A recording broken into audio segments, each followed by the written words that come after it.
Hello, मैं प्रदीप कुमार आप सभी को क्लास ट्वेल्थ की केमिस्ट्री पढ़ाने जा रहा हूँ, जिसमें कि आप लोग का दूसरा चैप्टर पढ़ चुके हैं, रासायनिक बलगतिकी। अब रासायनिक बलगतिकी में ही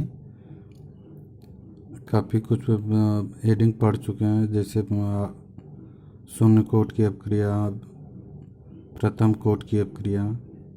अब इसके बाद पढ़ेंगे हम लोग आभासी एकाणुक अपक्रियाएं। आभासी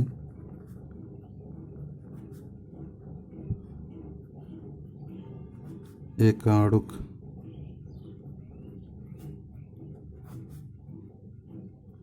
अभिक्रियाएं।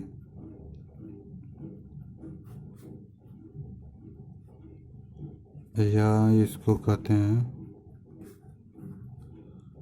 आभासी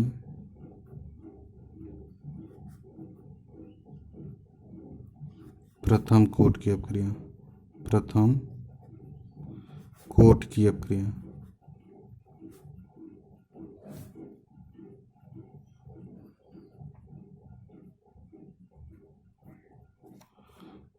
या इसको कह सकते हैं कि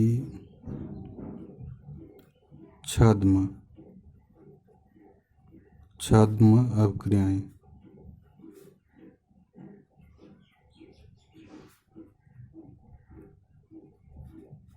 छद्म अपक्रियाएं, या एक और नाम से जानते हैं आभासी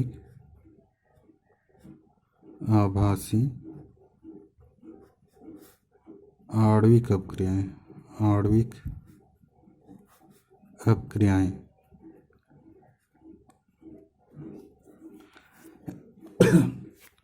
इसको 4 नामों से जानते हैं, जिसमें कि पहला नाम है आभासी एकाणुक अपक्रियाएं। यह बहुत महत्वपूर्ण है। आभासी प्रथम कोट की अपक्रियाएं, यह भी बहुत महत्वपूर्ण होता है।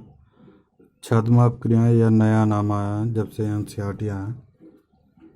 और फिर एक और नाम होता है इसका आभासी आणविक अपक्रियाएं। तो यह 4 नामों से जाना जाता है।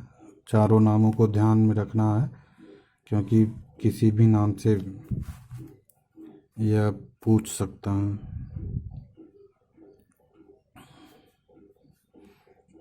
इसका इंग्लिश अगर देखेंगे तो pseudo first order of reaction,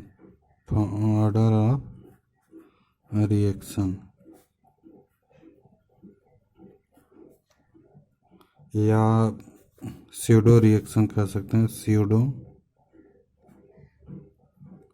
reaction यानी कि ऐसी अपक्रिया हो जिसका आभास हो, बस यानी कि आभास हो। तो उसमें क्या होता है कि आभास होने का मतलब कि क्या है कि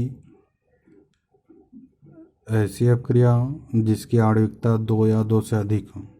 इस यानी कि ऐसी अपक्रिया जिसकी आणविकता क्या हो, 2 या 2 से अधिक हो, लेकिन कोटि क्या हो, केवल 1 हो। तो ऐसी अपक्रिया को क्या कहते हैं, आभासी कोट की अपक्रिया। यानी कि 2 या 2 से अधिक अभिकारक हो, और लेकिन 2 या 2 से अधिक अभिकारक हो, लेकिन उसमें जो अपक्रिया का वेग हो केवल एक पदार्थ पर निर्भर करता हो, एक पदार्थ की सांद्रता पर निर्भर करता हो। तो ऐसी अपक्रिया को क्या कहते हैं, आभासी कोट की अपक्रिया कहते हैं।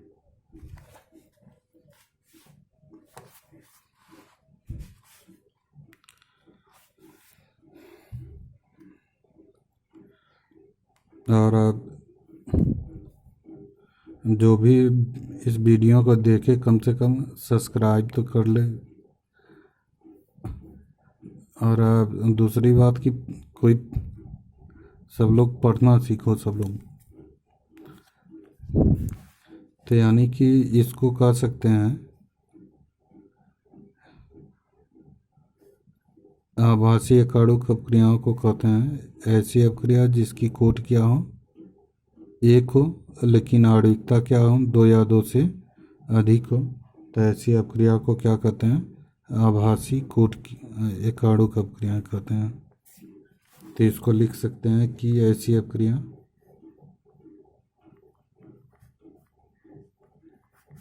ऐसी अपक्रियाएं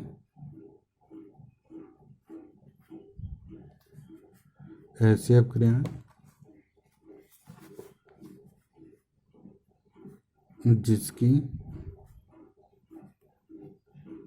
जिसकी आणविकता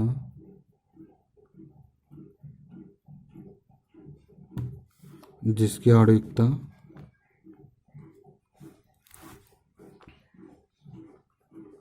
दो या दो से अधिक हो, दो या दो से अधिक हो, आभासी परंतु अपक्रिया की कोटि परंतु अपक्रिया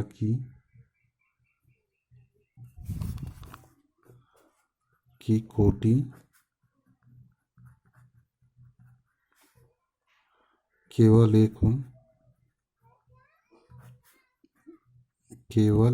हो, आभासी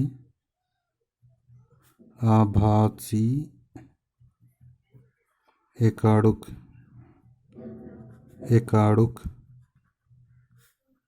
अपक्रियाएं कहते हैं।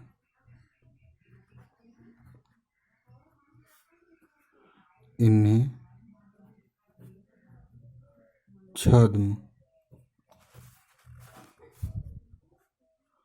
अपक्रियाएं भी कहते हैं। अभिक्रियाएं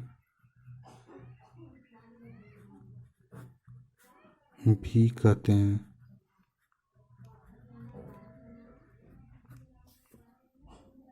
यानी कि कह सकते हैं कि ऐसी अपक्रियाएं जिसकी आणविकता दो या दो से अधिक हो, परंतु अपक्रिया की कोटि क्या हो, केवल एक हो, आभासी एकाणुक अपक्रियाएं कहते हैं। इन्हें छद्म अपक्रियाएं भी कहते हैं। जैसे अगर सुक्रोज को या चीनी को C12H22O11 इसको अगर जल में घोलते हैं, यानी कि पानी की मात्रा अधिक हो या क्या हो, अधिक मात्रा में हो, तो यहाँ पर बनेगा C6H12O6 प्लस C6H12O6 ग्लूकोज व फ्रक्टोज प्राप्त होता है। तो यहाँ पर जो सुक्रोज होता है, जल की अधिक मात्रा में यह अपघटित होकर, यानी कि जल अपघटन होता है यहाँ पर, यह जल द्वारा अपघटित हो रहा है, तो अपघटित होकर दो पदार्थ बना रहा है। तो इसमें अभिकारक अणुओं की संख्या में देखेंगे तो सुक्रोज का एक अणु है और जल का एक अणु है। तो यहाँ पर इस अपक्रिया के लिए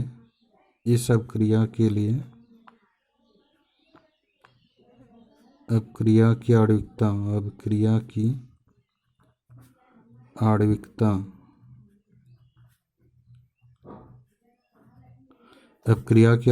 यहाँ पर दो है, क्योंकि एक अणु इसका है, एक अणु इसका है, तो यहाँ पर दो है। और अभिक्रिया की कोटि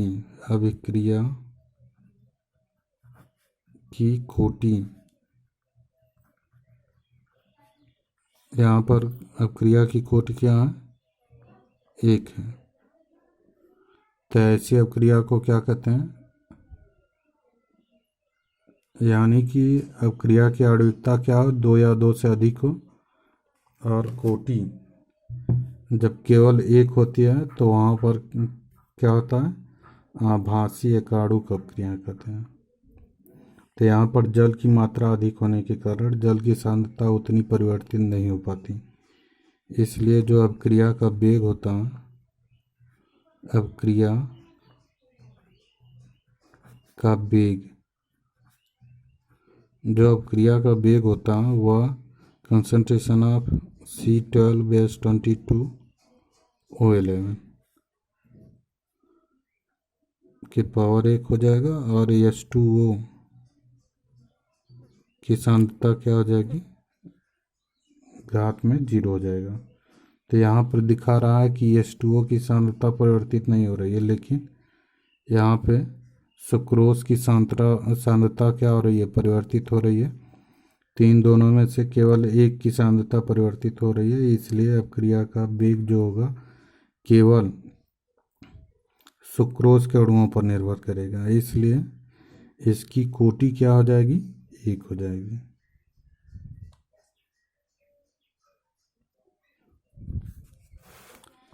इसी तरह से यह पहला उदाहरण था। दूसरा उदाहरण देखेंगे तो यहाँ पर C12 और एक है CH3COO C2H5 एथिल एस्टेट है, इसको जल में घोलते हैं। तो जल में घोलते हैं तो यह बनता है CH3COOH प्लस C2H5OH। यह एथिल एल्कोहल बनता है, एथिल एल्कोहल, और यह एसिटिक अम्ल। यहाँ पे क्या होगा, यह एसिटिक अम्ल है, एसिटिक एसिड, और यहाँ पर एथिल एस्टेट, एथिल एस्टेट।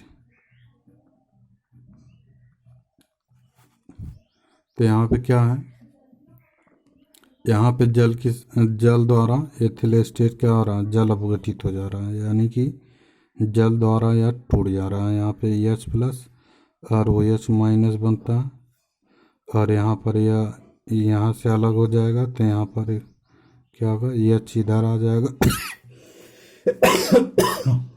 और OH इधर आ जाता है। तो यह बन जाता है CH3COOH, यहाँ पर C2H5OH।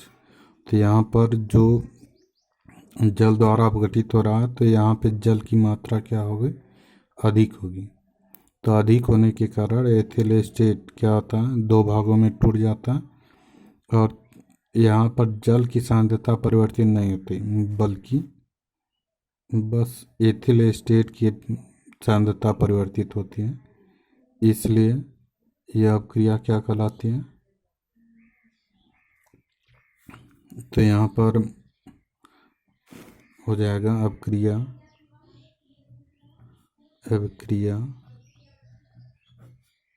की आणविकता।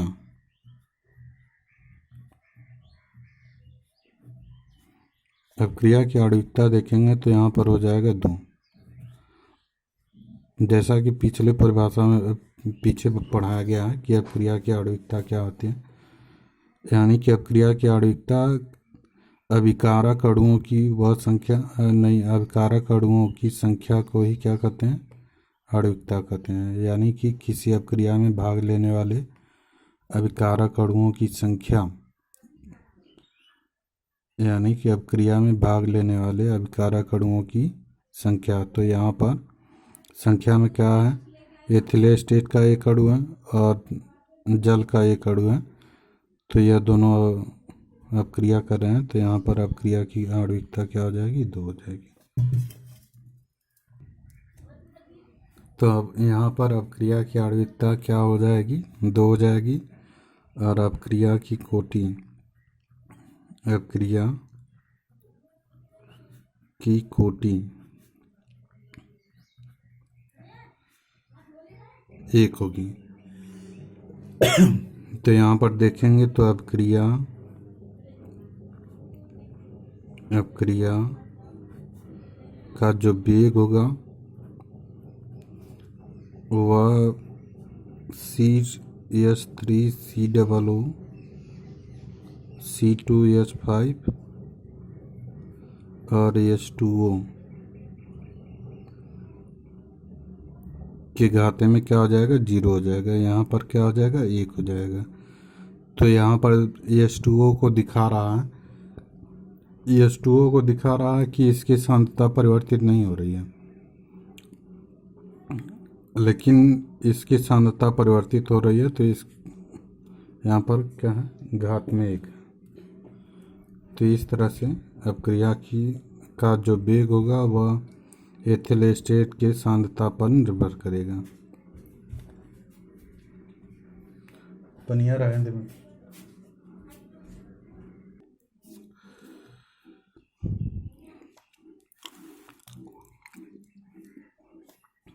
तो यहाँ पर अब क्रिया का वेग जो होगा वह केवल एथिल एस्टेट के सांद्रता पर निर्भर करेगा, इसलिए अब क्रिया की खोट क्या हो जाएगी, 1 हो जाएगी।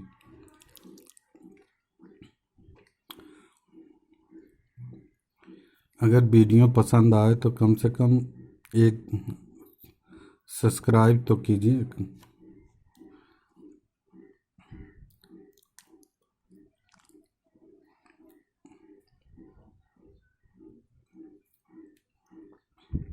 तो इस तरह से अब क्रिया या आभासी प्रथम कोट की अब क्रिया को देखें, जिसका 4 नाम है, चारों नाम याद करना होगा। और यह परीक्षा में बहुत ज़्यादा पूछता है, लगभग किसी न किसी सेट में हर साल रहता है, इसलिए इसको बहुत परिभाषा एकदम आसान है, बस उदाहरण और परिभाषा ध्यान में रखते जाइए और पढ़ते जाइए। Thank you.